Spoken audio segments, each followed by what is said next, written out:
Enslavement is rampant in our society. My guess is if I asked you how was enslavement rampant, you would probably point back either to the 1800s with African American slavery or sex trafficking and sex slavery that is present in our country today. However, I believe that slavery is actually a much larger issue for us, that I think that many people, many more people, are enslaved today. For example, I think of my own enslavement to fear, in that being afraid of people and the way that they would interact with me and talk with me or do what they would do to me led me into all kinds of negative actions and reactions and interactions, led me into patterns of behavior that were negative, but that it was all based upon my enslavement to fear. I think that we see people that are addicted to substances and that there's a slavery to that substance, or that we're enslaved to traditions of our culture. We're enslaved to having to have control on things, or that we feel controlled by people around us.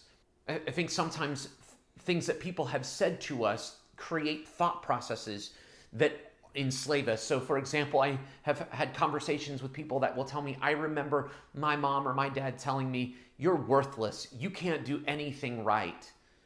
And that starts a thought process about in that person's mind that they become enslaved to for years until they're finally able to break free from it. I think that we can be enslaved to a desire to belong. That we need to have a group that affirms us and that we're willing to do anything to be a part of that group, even harm others, because this is what we need, this desire to belong. I think that people are addicted to have sexual addictions that enslave them, lead them into all kinds of brokenness in relationships, cause them to act and react in different ways. I think of technology, our cell phones, our televisions, our cameras, all of those different things that have potential to enslave us, to dictate the way that we interact with the world. And I think that we can be enslaved to material possessions, and in the drive for wealth and for money can motivate us to do things that we wouldn't otherwise do. Today, I want to share with you something that Jesus has done that shows us freedom from our slavery. I want to tell you today a story about a man who was enslaved.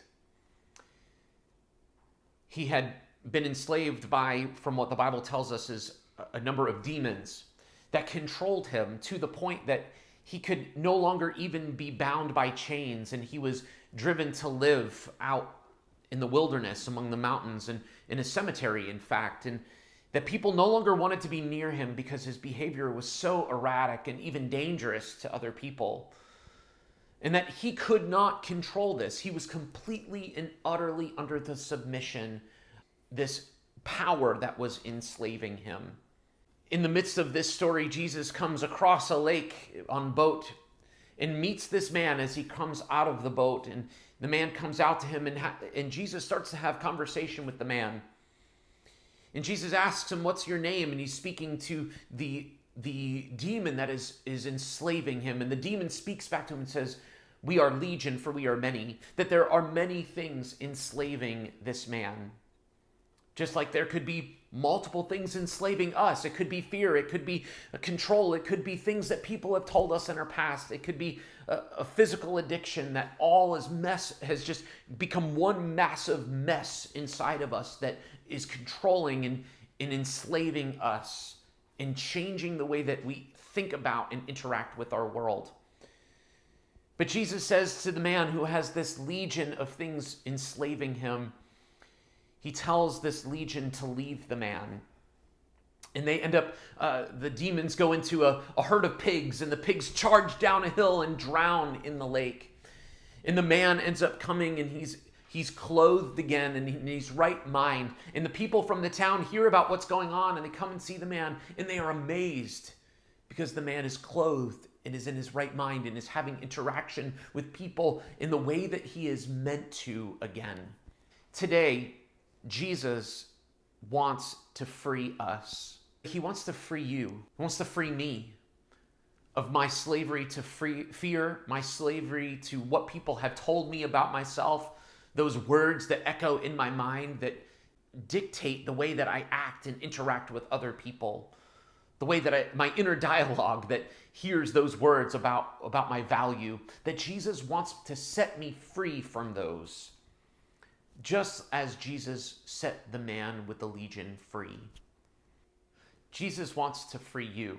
Go through the things that I've shared with you about things that can enslave us. Or maybe there's one that I haven't even brought up, that I haven't thought about, that is enslaving you. Think through it. What is that thing that's enslaving you? If you don't know Jesus, contact us. We want to introduce you to him, and he longs to set you free. If you do know Jesus, bring it to him. Those things that are enslaving you, bring them to him. He wants to set you free so that you can be all that he has created you to be. Just as I've been on my journey of being set free from the fear that has enslaved me for so long, and that I'm finding all that Christ has for me in that he longs to do that for you. Maybe you have had this in your mind, someone needs to hear about this. I know a person that desperately needs to hear. Share this video with them so that they can find freedom in Jesus as well.